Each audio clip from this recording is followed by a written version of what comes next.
Lami kayo inom og something init no. Unang gatimpla ko og kape. Dayon na atay bibingka nga lami. Nainilabay karon diri sa balay ng higala kanang nanuri siya og bibingka.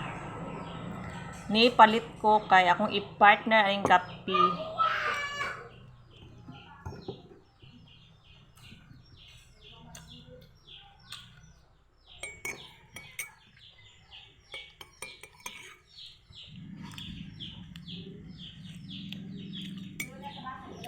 Init itong kape no higala kay.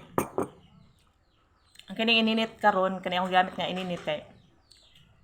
Bag-o pa ni siya na akong gihaon karon lang jud mo na siyang init kayo.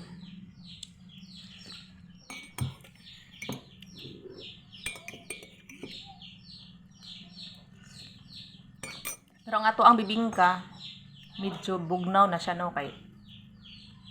Gihulat pa man gud nako ang mga anak nga moabot karong hapon. Magdunga rami og kaon. So mo na nga to ang bibingka bugnaw na. Pero nga to ang kape init kayo.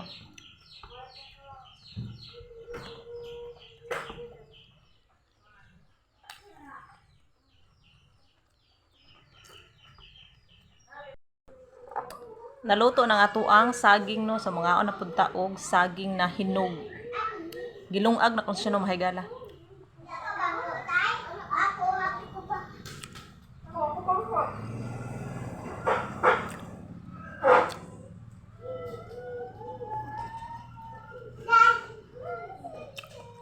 Init pa kayo magkala ka bago sang haon.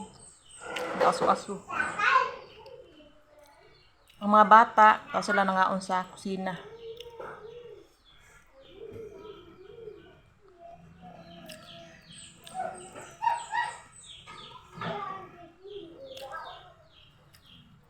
Lamay kay kaon og init kay bugnaw ang panahon. Gaulan bisan. Gaulan tapos bugnaw kang hangin. Mo nang gadali-dali ko og init tubig no kay lamay kay inom og init nga something init jud ba. Dayon. Kaon tag init.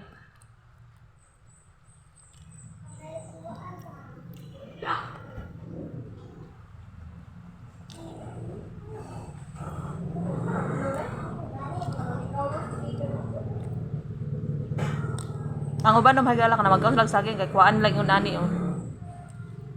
Na siya lang kuan.